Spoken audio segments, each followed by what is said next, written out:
Bismillahirrahmanirrahim. Assalamualaikum warahmatullahi wabarakatuh.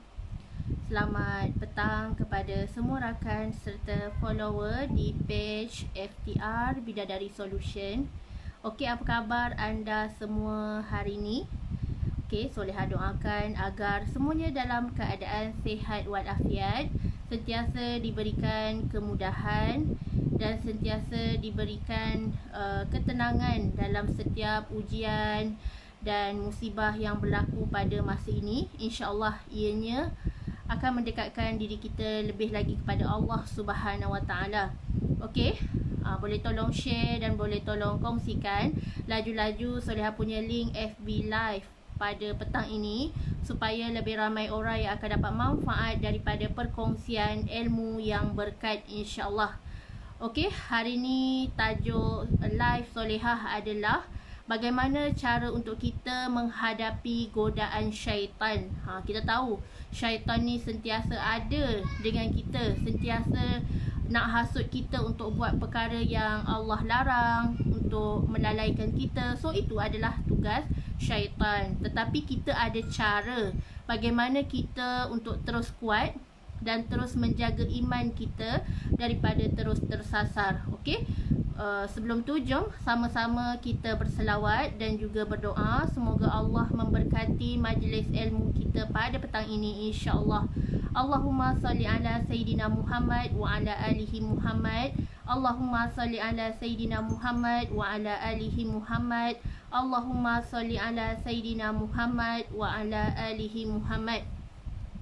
Bismillahirrahmanirrahim. Allahumma aftah alaina hikmataka wa ansyur alaina min khazaini rahmatika ya arhamar rahimin.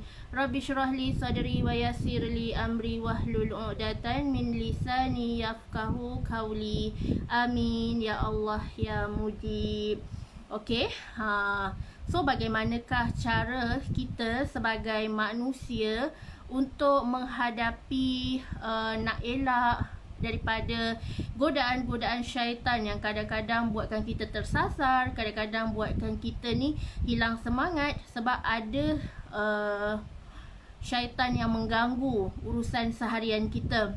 Okey, yang pertama, cara untuk kita menghadapi godaan syaitan pada hari ini adalah dengan kita selalu bersederhana, selalu memegang perisai zuhud dalam hati kita, supaya kita tak lebih tersasar, kita tak banyak membazir. Sebabnya al-mubazziru minasyaitan. Membazir itu adalah sahabat syaitan. So adakah kita nak jadi sahabat syaitan? Of course lah tidak, kan?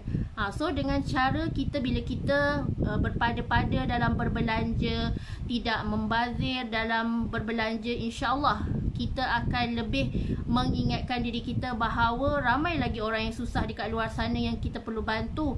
Kenapa perlu kita membazir-bazir? Sedangkan wang tersebut boleh kita salurkan ke arah yang lebih baik, ke arah nak infakkan harta ke jalan Allah.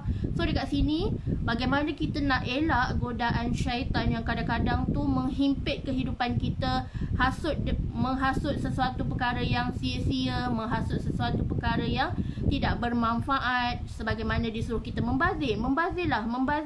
Itulah tugas syaitan. Dia menyesatkan kita, dia menyesatkan manusia. Itu adalah tugas syaitan.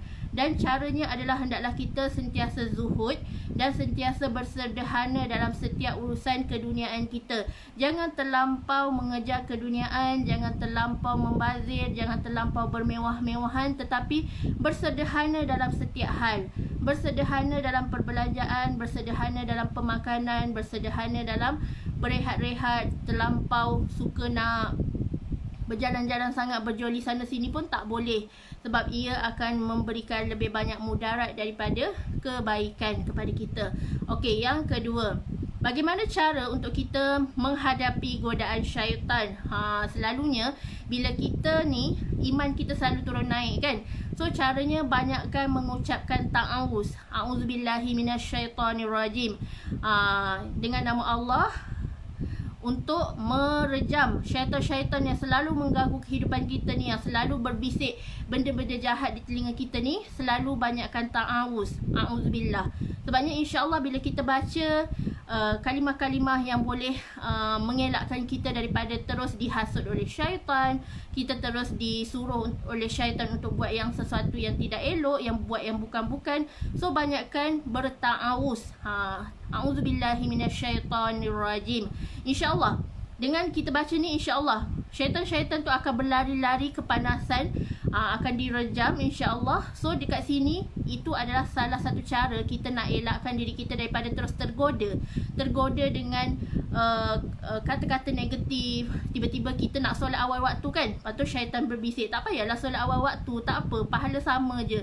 So itu tugas syaitan. Tugas syaitan ni dia menghasut kita, menyebabkan pemikiran kita ni selalu tersasar, membuatkan kita ni kadang-kadang hilang arah. Nak ikut cakap siapa? Nak ikut kata baik ke nak ikut kata buruk?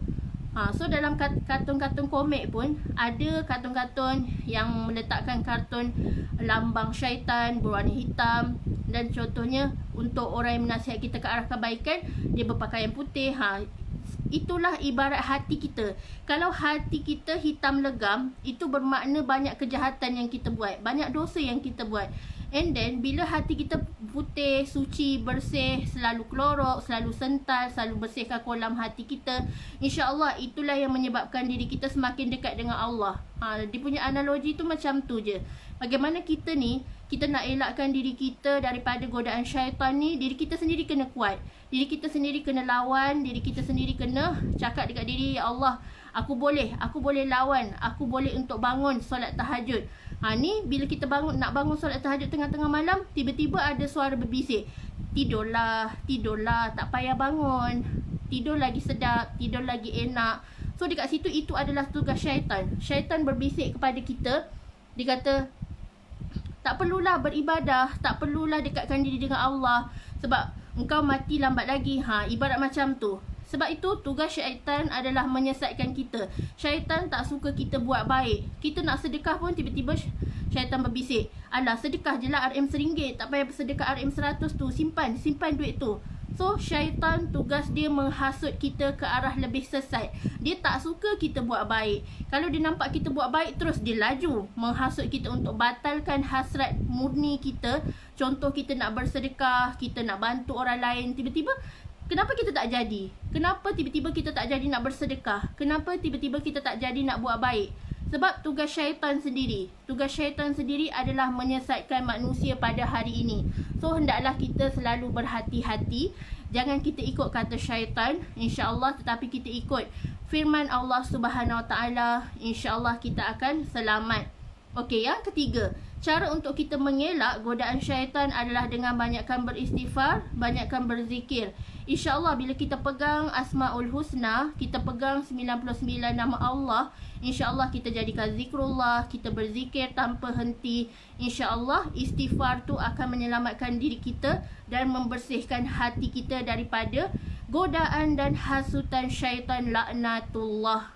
So banyakkan beristighfar. Jangan sehari-harian kita berlalu begitu sahaja tanpa kita melazimi dan istiqamah dalam istighfar kita. Sebab bila kita beristighfar, insya-Allah kita akan selalu beringat bahawa kita tak boleh buat dosa. Kita jangan buat maksiat. Kita jangan dengar dan jangan ikut telunjuk syaitan. Tetapi kita dengar kata-kata Allah di dalam ayat Al-Quran. Allah suruh kita solat, Allah suruh kita berbakti, Allah suruh kita menjadi anak yang soleh dan solehah, menjadi isteri solehah. So inilah yang perlu kita pertekankan dalam kehidupan kita. Tetapi jangan ikut telunjuk syaitan. Dan yang seterusnya, cara untuk kita mengelak lagi godaan syaitan yang sangat-sangat orang kata dia menghasut kita ni sangat-sangat luar biasa, dia punya hasutan tu. Caranya adalah dengan kita mendekatkan diri kita dengan Allah dengan perbanyakkan amalan sunnah. Amalan sunnah, solat sunat selalu lakukan, solat sunat nafil, solat sunat taubat, solat sunat hajat, solat sunat witir.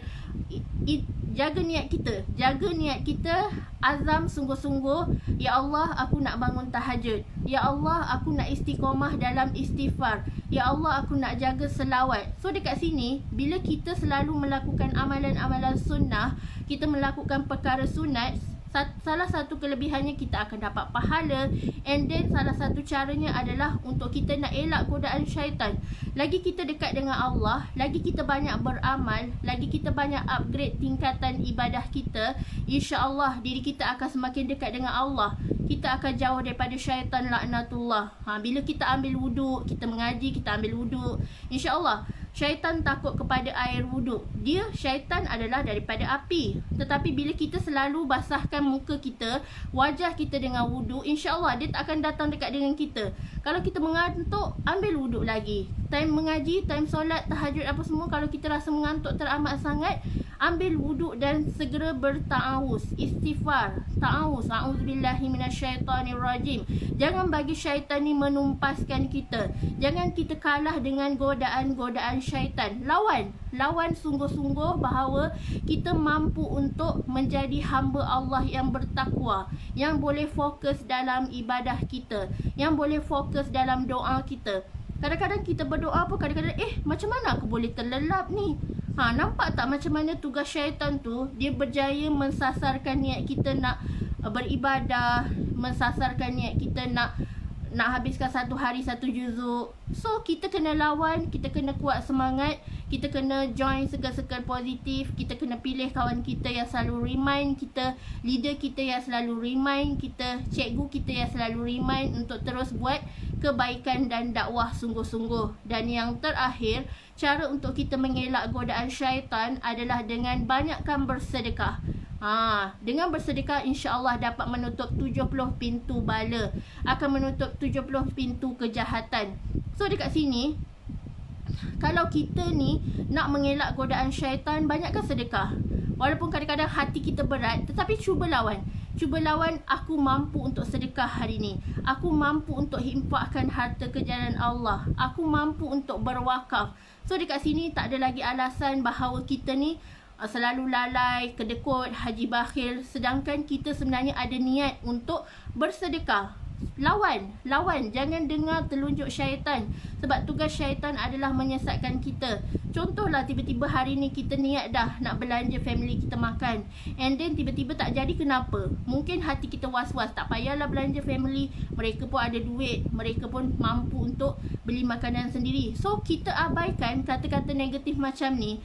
Dan orang yang selalu bersedekah kepada family, dia punya rezeki takkan pernah habis. Sebabnya family kita ni adalah antara orang yang terapat dengan kita, orang yang selalu doakan kita, orang yang selalu rasa susah dan senang bersama kita, dan kita santunilah mereka sebaiknya. Sebabnya salah satunya kelebihan bila kita selalu bersedekah kepada family kita, lagi-lagi family kita yang kita tahu susah, insya-Allah Allah akan lebih gandakan, Allah buka pintu rahmat, Allah permudahkan urusan kita. Insya-Allah urusan kita akan dipermudahkan, dunia dan akhirat mudah, insya-Allah. Kita nanti akan ditanya oleh Allah, kamu masuklah ke mana-mana pintu syurga yang kamu nak. InsyaAllah orang yang selalu menjaga Allah, orang yang tahu menjaga kehormatan diri, menjadi isteri solehah, menjadi anak solehah, insyaAllah masuklah engkau ke mana-mana pintu syurga yang engkau nak, insyaAllah. So dekat sini kita abaikan godaan-godaan syaitan, hasutan yang bisa menyebabkan diri kita ni tersasar, yang menyebabkan diri kita ni kadang-kadang terpesong. So cepat-cepat istighfar, cepat-cepat istighfar dan back to Allah. Dengan caranya bila kita ada masalah, kita kena back to Allah. Betulkan solat kita, betulkan amalan kita, betulkan ibadah kita. Mungkin ada culas dekat mana-mana, mungkin kita ni hidup dekat dunia ni makin meningkat umur kita, tetapi rupa-rupanya amal kita semakin jauh daripada Allah. Rupa-rupanya hubungan kita dengan Allah semakin jauh. So kita tak naklah macam ni. Biarlah bila makin bertambah umur kita ni, makin bertambah amal ibadah kita, makin bertambah ilmu kita, makin baik akhlak kita dan peribadi diri kita, insya-Allah. Okey? Sekian sahaja perkongsian Solehah petang ni. Solehah minta maaf suara agak tersekat-sekat sebab masih lagi dalam fasa sakit tekak ni belum hilang lagi. Tetapi insya-Allah tujuan Soleha adalah untuk terus berkongsi ilmu dengan anda semua. Semoga bermanfaat, semoga terus dirahmati Allah, semoga terus mendapat taufik dan hidayahnya sehingga akhir hayat insya-Allah. Okey, semoga anda semua dalam jagaan Allah, jaga diri baik-baik, stay at home dan jaga kesihatan. InsyaAllah Allah akan menjaga kita sampailah ke hari akhirat insya-Allah. Okey, wabillahi taufik wa hidayah. Wassalamualaikum warahmatullahi wabarakatuh.